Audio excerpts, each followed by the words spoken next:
तो fourth equation आ रही है और थर्ड इक्वेशन किससे आ रही है कि भाई फंक्शन बाउंडेड है तो इसके बाउंड अटेन हो रहे हैं किसके अंदर, क्लोज्ड इंटरवल ए बी के अंदर ही। ठीक है, तो थर्ड और फोर्थ इक्वेशन यहाँ से आ गई। अब फिफ्थ इक्वेशन के लिए क्या किया, अगर यू सुप्रीमम होता है तो सुप्रीमम की डेफिनेशन लगा दी कि भाई रेंज सेट के सभी एलिमेंट क्या होंगे, यू से छोटे और इक्वल होंगे, और रेंज सेट के एलिमेंट को आप एफ एक्स से डिनोट करते हो, जहाँ पर एक्स क्या होता है, डोमेन सेट का एलिमेंट होता है। तो fifth equation F X is less than U आ गई। अच्छा, फिर आपको क्या दिखाना है कि C open interval A B में जाना चाहिए। तो देखो सी ओपन इंटरवल ए, और यहाँ पर सी किस में जा रहा था, क्लोज्ड इंटरवल ए बी में जा रहा था, और दिखाना क्या है कि भाई सी किस में जाए, ओपन इंटरवल ए बी में जाए। तो इसका मतलब आप क्या कर लो, सी को ए के इक्वल नहीं प्रूव कर दो, सी को बी के इक्वल भी नॉट प्रूव कर दो, तो आपका रिजल्ट हो जाएगा। तो आप उल्टा मान लो, सी को ए के इक्वल प्रूव करा मान के चले, तो अगर एलिमेंट इक्वल है तो उनकी इमेज भी इक्वल होगी, तो इसका मतलब एफ सी किसके इक्वल हो गया, एफ ए के। अच्छा, और यहाँ पर एफ सी की वैल्यू रख दो कितनी है, यू, तो एफ ए किसके इक्वल हो गया, यू में।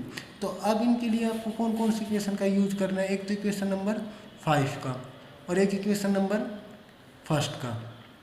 ठीक है, तो एफ ए किसके इक्वल हो गया, यू के, तो यहाँ से किसकी इक्वल आ गई आपकी, अब इक्वेशन फर्स्ट क्या कह रही थी, एफ एक्स किससे बड़ा है, एफ ए से, तो इसका मतलब एफ एक्स किसके बड़ा हो गया, यू से। तो इक्वेशन 1 का ये यूज करके ये आ गई, और ये कंट्राडिक्शन किससे आई, इक्वेशन नंबर 5 से, आपकी कंट्राडिक्शन टू 5 हो गई। अच्छा, अब सी को बी के इक्वल नोट प्रूव करना है तो उल्टा मान लिया, सी किसके इक्वल है, बी के। अब फिर अगेन एलिमेंट इक्वल है तो उनकी इमेज भी इक्वल होगी, और एफ बी किसके इक्वल हो गई, यू के, क्यों, क्योंकि एफ सी किसके इक्वल है, यू के इक्वल है। अच्छा, अब आपको फिर अगेन किस किस का यूज़ करना है, एक तो इक्वेशन नंबर 5 का, इक्वेशन 5 का किसके लिए, कंट्राडिक्शन के लिए। अच्छा, और एक इक्वेशन नंबर सेकंड का, फर्स्ट का मतलब तो आपने ए के लिए किया था, तो बी के लिए आप कर दो इक्वेशन नंबर सेकंड का।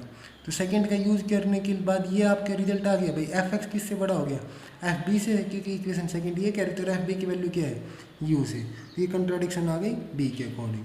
ठीक है, तो सी ए के इक्वल नहीं हुआ, सी बी के इक्वल भी नहीं हुआ है, तो यहाँ से आपको इसका मतलब सी किसके अंदर चला गया, ओपन इंटरवल ए बी के अंदर, ये बात प्रूव हो गई। अब आपको क्या प्रूव करना बच गया कि एफ डैश सी क्या है, 0 के इक्वल है, ये बात आपको प्रूव करनी है। अब आपको प्रूव करना है एफ डैश सी क्या है, 0 के इक्वल प्रूव करना है। तो 0 के इक्वल प्रूव करने के लिए आप क्या दिखा दो, अगर आप ये दिखा दो कि भाई 0 ना तो पॉजिटिव हो सकता है और ना ही नेगेटिव हो सकता है, ये दोनों वैल्यू नहीं हो सकती, इसका मतलब भाई पॉजिटिव भी नहीं है और इसका मतलब नेगेटिव भी नहीं है। तो आप उल्टा मान लो कि let us suppose F dash C क्या हो गया, एफ डैश सी हो गया 0 से बड़ा हो गया। अगर एफ डैश सी 0 से बड़ा हो गया तो इसका मतलब क्या हो गया, function F is increasing at point सी।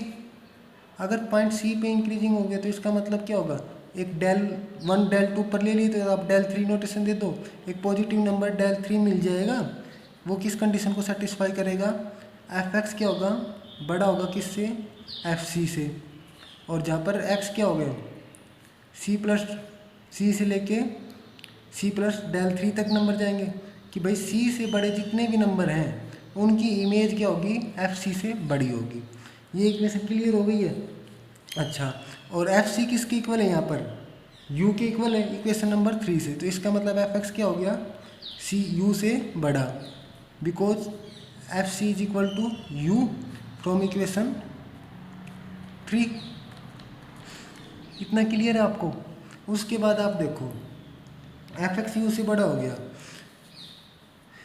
और तो ये अगेन कंट्राडिक्शन हो गई किसके, इक्वेशन नंबर 5 के, क्योंकि इक्वेशन 5 क्या कहती है, F X is less than U for all X belong to close interval A B में, कि भाई ये तो कहते हैं कि पूरे इंटरवल ए बी के लिए ये बात होल्ड होगी, पर आप क्या देख पा रहे हो कि इस क्लोज इंटरवल ए बी के अंदर एक ओपन इंटरवल क्या मिल गया, सी से लेके सी प्लस डेल 3, जिसके लिए एफ एक्स क्या आ गया, बड़ा आ गया यू से, तो ये कंट्राडिक्शन हो गई। तो इसका मतलब एफ डैश सी क्या हो गया, ग्रेटर देन 0 इज रॉन्ग होगी।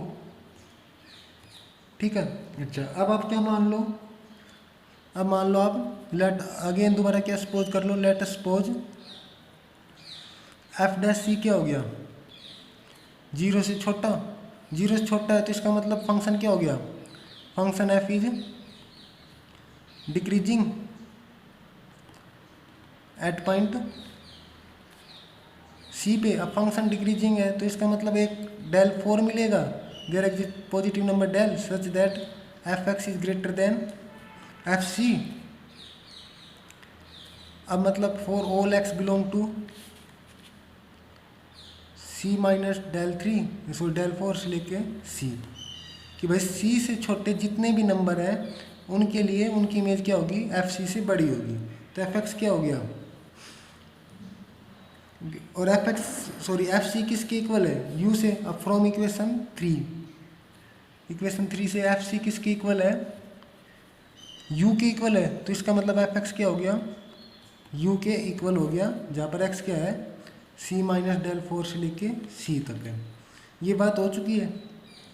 ये आके इन कंट्राडिक्शन हो गई किसके, इक्वेशन नंबर 5 के, क्योंकि इक्वेशन 5 क्या कह रही थी आपसे, कंट्राडिक्शन टू इक्वेशन 5 क्या कह रही थी आपसे, एफ एक्स क्या है, less than equal to U for all X belong to F B, कि भाई क्लोज इंटरवल एफ बी के लिए एफ एक्स की वैल्यू यू से छोटी और इक्वल होगी। बट यहाँ पर क्या कह रहा है कि भाई क्लोज इंटरवल एफ बी के अंदर एक ओपन इंटरवल क्या मिल गया, सी माइनस डेल 4 से सी मिल गया, जिसके लिए क्या आ रहा है, एफ एक्स यू से बढ़ा रहा है। तो ये भी क्या हो गई, कंट्राडिक्शन हो गई है। तो इसका मतलब एफ डैश सी क्या हो गया, 0 से छोटा नहीं है। तो इसका मतलब ना तो 0 छोटा हुआ ना 0 से बड़ा हुआ। तो इसका मतलब एफ डैश सी किसके इक्वल हो गया, 0 के इक्वल हो गया।